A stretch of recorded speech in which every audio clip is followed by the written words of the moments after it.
and we're doing something very dramatic and very important for the people of Utah and the people of our country, because many people use it.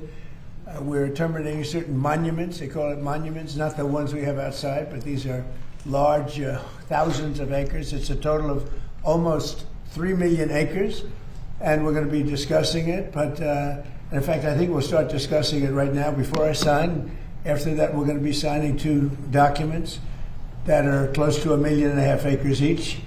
And Governor, do you want to say a few words about what we're doing and explain it to the press? Yeah, well, thank you, Mr. President. This is a big day for Utah. The president did something very similar several years ago during his first term. Of course, the monuments were re-expanded under the past administration, and this matters to Utah. We believe that under the Antiquities Act, it's very clear that these monument designations are supposed to be the smallest area possible to protect the antiquities, and these multi-million acre monuments that are bigger than the state of Delaware certainly do not fit that designation. Now, we definitely care about protecting these antiquities, and will continue to do so. The problem is with these giant monument designations, there are no resources that come with those.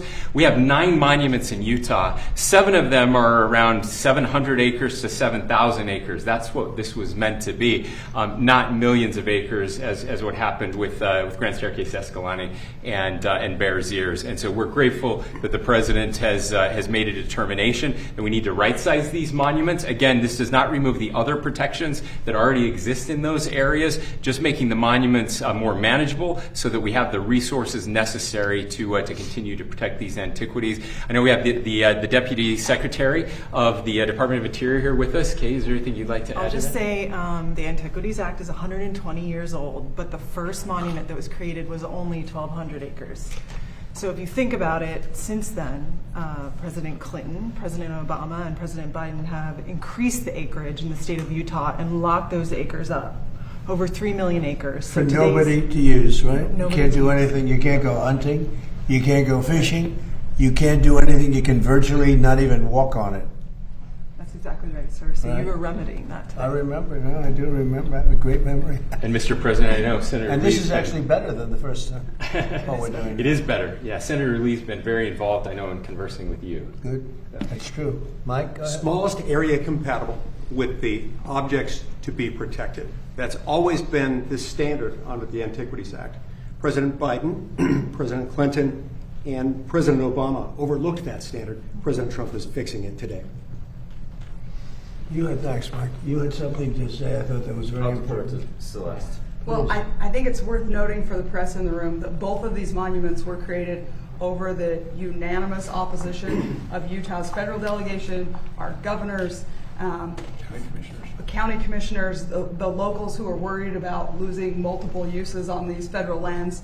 And we're standing here with the governor, the Speaker of the Utah House, the entire Utah federal delegation supporting a president listening to the people of Utah and saying, we know you value this land, you want it used for multiple use and not locked up. And so this is a very different process than how the monuments were created. Well, they took the land away from the people, quite honestly. It was ridiculous. And I remember Orrin Hatch, before he passed away, he was a great guy. He was a friend of mine, and he felt so strongly about this. And we signed, and then they terminated it after they got in office, which was crazy. And we're putting it back, but we're actually giving more than we did the first time back to the people of Utah. Please, go ahead. Couldn't have said it better than Representative. May I point Yes, something please. out? I think people don't understand. Utah is over 2/3 owned by the federal government. These counties where these monuments are at are over 90% federal land. When people make decisions about this 2,000 miles away, you can see how that steps on the local people who only control about 5 or 10% of the land with local government. So not only do you have all these dynamics, you have an economy. You can't pave roads, you can't build schools, you can't pay fire people, police department, because of this dynamic of 95% federal lands. The other part of that is Utahns will tell you they love these lands. They manage them better than people 2,000 miles away. So if this is about good management, it really should be done in Utah by people who have demonstrated over decades and decades and decades and generations that they're good managers of this land. Great job. Well said. Anybody? Huh? You're leaving? I can't believe it. Very, very excited. I can't believe it. You're excited? Where are you going from here? Well, can I say this first of all? We sat down with the previous administration and said, then we'll just work this out, so we don't have to keep going back and forth. Just work with us. Right. And we promised if we didn't, that once we have the power, we're going to make sure that the people's voices are heard. So thank you for helping us keep our promise. Wow. And unfortunately, the last administration did not understand that this would happen one day. So thank you so much. Great honor. Let's sign. This is very nice. I'm very happy about this. And better than the first time.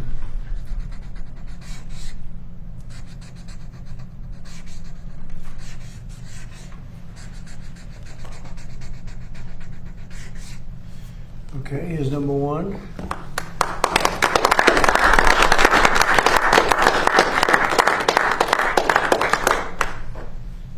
Okay, number two.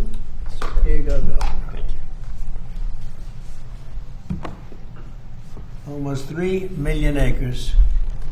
Going to be well taken care of now.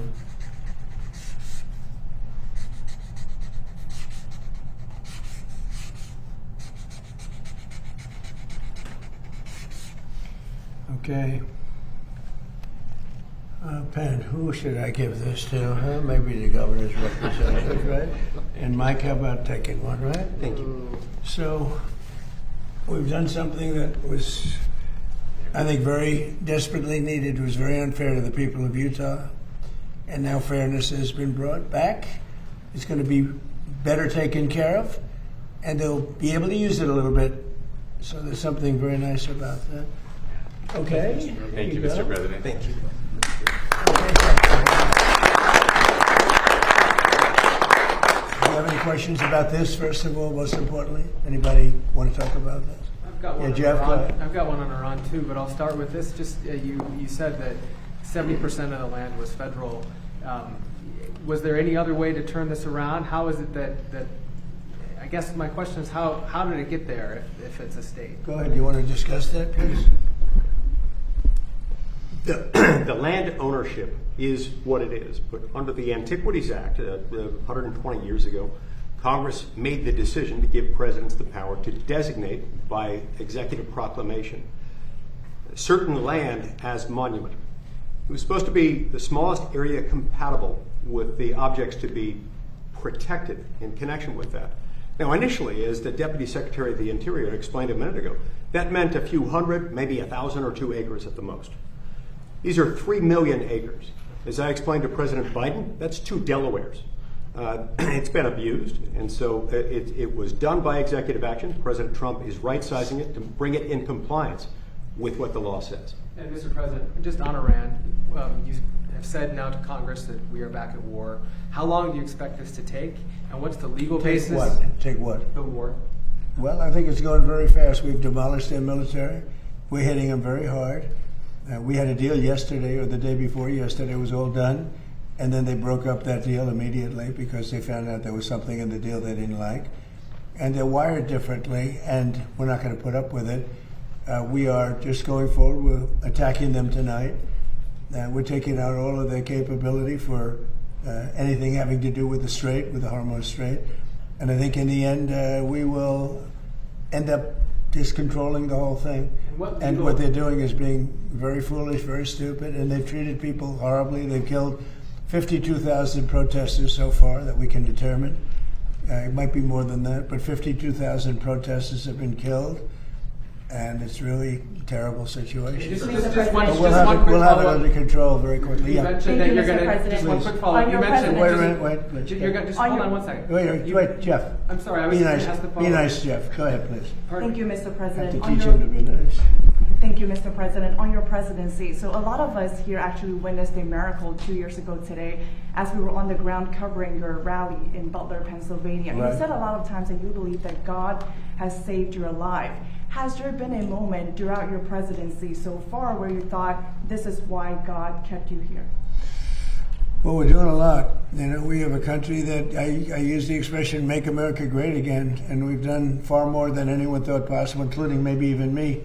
We've done things that are unreal. At $19.2 trillion, the money being invested in our country is more than any country has ever had by many times. We have trillions of dollars coming in because of the tariffs and the proper use of tariffs, because of all of the things. I think because of the election. November 5th was a very important day.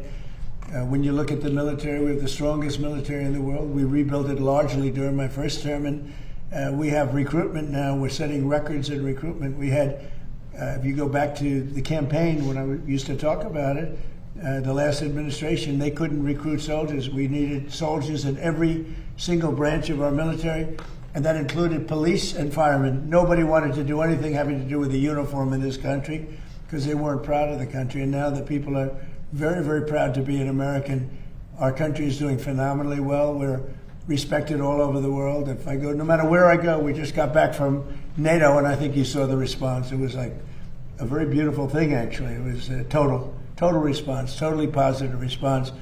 No matter where we go, we're respected again, maybe respected more than ever before. So I appreciate the question, but that's pretty much it. Mr. President, thank you. Cameron Arkin with Town Hall. I was curious about our reports about Iranian drones in Cuba. There are concerns about that. Where does the relationship of the U.S. stand there? Is military intervention still on the table there? Well, if they do have that, and they might very well have that, we'll take care of it. Marco's just in the other room. And if they do have that, we'll take care of it in short order. We're not going to have a problem. We're not going to allow that to happen. So it could be that they're storing some. We're looking into it now. It could be so, and it maybe isn't. But we'll figure it out fast. And what are you expected to speak about on Thursday evening? I'm going to speak on Thursday. We were thinking one of the nights, but this has been such a busy news day today with all that's happening. A lot of very positive things have happened, including the Indy. We're going to have an Indy race, as you know, in 41 days. And that's going to be incredible. Around the Capitol, around down Pennsylvania Avenue, it's going to be something. They have 250,000 tickets ordered. It'll be like UFC, which set every record in the book for that business, which is the business of fighting. So we have the Indy cars coming, and it's going to be great. And while we're talking, I have to pay on behalf of Mike and myself, and I think everybody's standing behind me very strongly. I want to pay my respects to Lindsey, who was our friend. He was a friend of all of us. He was a great guy. He was a great politician, actually. And it's hard to believe he's gone. He spoke to me just before he passed away, just to say hello. He got back. He felt fine. He was a little tired. And then this whole thing happened. And it's tough. So the flags are at half-mast until Saturday evening, which is an extended period of time, generally speaking, but I think he deserves it. And he's a fantastic person. He was a fantastic man. He was actually a great politician. He got along with almost everybody. And when he didn't get along, they knew it. He was tough, but he was a good man. He was very much in favor of the Save America Act. He called me about that. We were talking about that and some other things. But he just felt tired, but he felt fine. And then this horrible thing happened just a short time afterwards. So it was terrible. I just want to pay our respects. Mr. President, you mentioned that Iran has agreed to a deal and then walked away from it. Have you reached the conclusion that a negotiated settlement won't be able to happen? No, I never reached that conclusion, but we're hitting them very heavy tonight, as you know. We're hitting them. We have tremendous amounts of ammunition. We have numbers that we haven't had in years, and we're hitting them very hard, and it'll continue, and we'll see what happens, but we're knocking out all of their offensive capability, and we're controlling the straits. We're putting the blockade back, and it's a blockade not for anybody but Iran. In other words, anybody doing business with Iran can't go through. Everyone else will be able to go through. So it's a blockade. It's a very strong blockade. The blockade was probably more effective even than hitting them, but I think the combination is the thing that really does it. But you think a deal is still possible? You think they'll return to the... Yeah, I think a deal is possible, sure, I do. But, Mr. President, you noted the United States is bombing Iran again. I mean, you've been bombing Iran for months now. Is this just the new normal for the American people? No, well, we're in Vietnam for 19 years. We're here for 4 months. So I think we've done a lot. We've knocked out their Navy in a period of 1 month. We knocked out their Air Force. Their Air Force is non-existent. We knocked out most of their missiles, most of their drones. We knocked out their drone manufacturing capability, about 92%. Their missile capability for manufacturing, we knocked out 89%. And they have a little capability, but they don't have any capability for us. This is almost a military skirmish. Now, with all of that being said, you have to get people that want to make something. We had a deal with them 2 days ago, and then they said, oh, we can't make that deal. We have to negotiate it further. And this is what they've done for 47 years. The difference is nobody negotiated like I do. And this should have been done by Bush and Obama and Biden and people before them, frankly. It's 47 years they've been ripping off everybody and really hurting and killing thousands of people. So they killed 52,000 protesters, but they killed many, many people with Soleimani, who I killed in the first term. Soleimani killed many people, many people, and not only killed, when you see a young former soldier walking around with no legs, no arms, a face that's been horribly, horribly hurt, that was done by Iran. That was done by Soleimani. He was a person that was very evil. He was an evil genius. He was looking to take out a lot of our military installations in Iraq and Iran, and I got him before he got us. So we have to do what we're doing, and the strait is open. It will be open. We've cut down their capability very substantially, but they're going to fight for a while. Our military has done a fantastic job, and the bottom line, though, and I say it to everybody, and I say it as much as they want to listen, Iran will not have a nuclear weapon. If we didn't bomb them with the B-2 bombers, that plane right there, if we didn't bomb them, they would have had a nuclear weapon long ago. Within 1 month from the day we bombed them, they would have had, if we didn't do it, they would have had a nuclear weapon. If they had a nuclear weapon, Israel would no longer be with us. The Middle East probably would no longer be with us, because you saw they sent missiles to 5 different countries that never even knew they were involved, because they're stone cold crazy. They are crazy, and we're not going to put it up. Yeah, I want to be reimbursed because we're protecting a very rich portion of the world. We're spending money, and so what we've done is we are going to be reimbursed for protection. We're protecting by the countries that we're helping. For instance, you look at the 5 countries. You have Saudi Arabia, you have UAE, you have Qatar, as I always say. You have Qatar, Bahrain, and by the way, you have others. You have Kuwait, and you have others, and they will do very well. But we think it's appropriate that we don't need them. We have more oil than any other country in the world. When you add Venezuela, which has been amazing, which has tremendous amounts of oil that we control, when you add Venezuela and everything else, we have more than 50% of the world's supply. We don't need it, but we need it from the standpoint of protecting allies, et cetera, including Israel, including Saudi Arabia, including Qatar, including UAE. We're protecting all of them, and we've done a very effective job. So 4 months ago, these people had military that was very strong, by far the strongest probably in the Middle East. They were called the bully of the Middle East. Now they don't have a Navy. They have 159 ships underwater. They had a total of 159 ships. Now every one of them is underwater. They had 230 airplanes, attack planes. They're all gone. They're gone. They had tremendous radar. It's all gone. They had tremendous anti-aircraft. It's all gone. Sadly, their leadership is all gone. They had their first-tier leaders are all dead. Their second-tier leaders are all dead. Their third-tier leaders, who we're dealing with, more or less, some of them are already gone. And then you read fake news like your network, CNN, which is fake news. You read them. You have them say, well, actually, aren't they doing quite well? Let me just tell you, they have now inflation of over 300%. 4 months ago, they had inflation of 5%. Now they're at over 300, could be 350%. They made a deal, they broke it, probably 10 times. And they killed a lot of people. They killed our people. But the protesters, what they've done to the protesters, 52,000. Have you ever seen any of the burial lots where they're burying the protesters? They killed 52,000 protesters, and on my watch, they can't do any of that. So we have them in a position that they don't have any military. There's not a thing they can do about it. All they have is fake news, because they have the fake news, would rather see us lose the war than win the war, which is really treasonous, in a certain way. So we're doing another very major attack tonight. They want to make a deal. They came back. We made a deal 2 days ago, and they want to make a deal.